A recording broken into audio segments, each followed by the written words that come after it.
परमेश्वर ने कहा था कि गोता मारूं स्वर्ग में और नीचे जा बैठूं पाताल, अपने हीरे मोती अच्छे अच्छे लालों को ढूंढता फिर रहा हूं। और फिर क्या बताया है कि जो जन मेरी शरण है ताका हूं मैं दास, गेल गेल लाग्या फिरूं जब तक धरती आकाश। परमात्मा कहते हैं जो एक बार मेरी शरण में किसी भी समय किसी युग में आगी वो आत्मा, फिर उसके साथ ऐसे पीछे पीछे फिरूंगा जब लग धरती आकाश रहेगा। और जब धर्मदास जी ने सतलोक में देखा भगवान को, जब नीचे आकर देखा वही जुलाहे के रूप में कार्य करते को, तब उन्होंने कहा था हे भगवान, सचमुच भगवान तो आप हो। तो हमें बताया गया कि पुराणों में लिखा है कि श्री विष्णु जी सुप्रीम पावर हैं, वेदों में लिखा है श्री विष्णु जी ही सुप्रीम पावर हैं, शंकर भगवान सर्वशक्तिमान हैं, यही अजर अमर हैं। हे परमात्मा, क्या फिर ये वेद कतेब झूठे हैं? पुराण और वेद क्या झूठे हैं जो इनमें ऐसा लिखा है कि ब्रह्मा विष्णु महेश के कोई माता पिता नहीं? तब परमेश्वर ने कहा था वेद कतेब झूठे नहीं भाई, झूठे हैं ये समझे ना ही। झूठे दिए जो वेदों को उन पुराणों को समझ नहीं सके, उआ बाई का ज्ञान प्रचार कर रहे हैं, लोक वेद सुना रहे हैं, आपको बरगला रहे हैं। तो फिर शंका हुई कि हे परमेश्वर, इतने महर्षि हो लिए सतयुग से लेकर आज तक, क्या किसी ने वेदों को समझा नहीं? तब परमेश्वर ने कहा था गुरु बिन काहू न पाया ज्ञाना, जो थोथा भूस चढ़े मूड किसाना, गुरु बिन वेद पढ़े जो प्राणी, समझे न सार रहे अज्ञानी। कि भाई गुरु बिन काहू न पाया ज्ञाना, जो थोथा भूस चढ़े मूड किसाना। मूर्ख व्यक्ति थोथे भूस पर लठ मारे जा, उसको कूटता रहे, उसमें क्या हासिल होगा? तो इसी प्रकार ये थोथा भूस कूट रहे थे सभी ऋषि महर्षि, जैसे कल आपको दिखाया था सत्संग में, रूबरू करा था उन पुराणों के, जिसमें ब्रह्मा विष्णु महेश नासवान है, वो स्वयं स्वीकार करते हैं हमारी जन्म मृत्यु होती है। तो परमात्मा ने कहा था गुरु बिन काहू न पाया ज्ञाना, जो थोथा भूस चढ़े मूड किसाना, और गुरु बिन वेद पढ़े जो प्राणी, समझे ना सार रहे अज्ञानी। तो ये सभी अज्ञानी रहे अभी तक। परमात्मा आए थे गुरु रूप में, वो गुरु थे, वो सतगुरु थे। अब नकली गुरु घने हो गए इसलिए सतगुरु कहना पड़ा, अब नकली सतगुरु भी नरे हो गए। तो अब सतगुरु की पहचान कराने के लिए ये प्रमाण दिखाने पड़ रहे हैं दास को कि हु इज सतगुरु। ये नकली सतगुरु, इन कख का पता नहीं, नाम धर रहे सतगुरु जगत गुरु। तो पुण्यात्मा, अब आप स्वयं शिक्षित हो गए और स्वयं हम निर्णय करेंगे परमात्मा कौन है, कैसा है। हम किसी की लोकवेद पर आधारित अब नहीं रहेंगे, वो तेरे दिन रह लिए।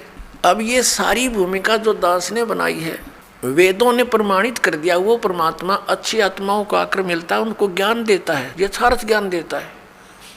तो इससे सिद्ध हो गया कि पहले उनके पास ज्ञान नहीं था, इसलिए तो यथार्थ ज्ञान देने भगवान आए स्वयं, ना तो वेद किताब पढ़ने वाले बहुत ज़्यादा थे।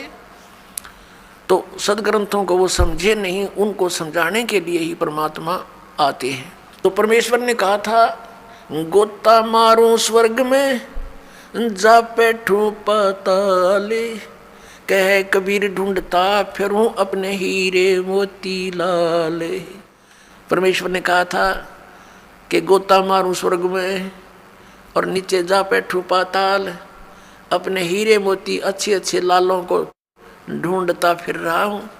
और फिर क्या बताया है कि जो जन मेरी शरण है ताका हूं मैं दास, गेल गेल लाग्या फिरूं जब तक धरती आकाश।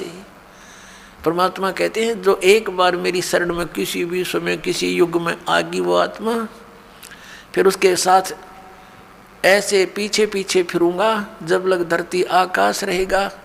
या तो वो पार हो जाएगा, नहीं फिर भी उसको कभी ना कभी शरण में लेकर के दोबारा उसको ज्ञान दूंगा, शरण में लूंगा, ज्ञान बताऊंगा। तो क्या बताया है, ज्यों बच्चा गऊ की नजर में यों साईं को संत, भक्तों के पीछे फिरे वो भक्त वत्सल भगवंत। जैसे गाय को अपना बच्चा होता है, चारा भी चर रही होती है, और नज़र अपने बच्चे पर रहती है। कोई कुत्ता वगैरह या दूसरा कोई पशु उसके निकट आता है तो चारा चरते चरती भी एक दृष्टि रखती है और फूं करती है, उसको भगाती है कि मेरे बच्चे से दूर हो जा।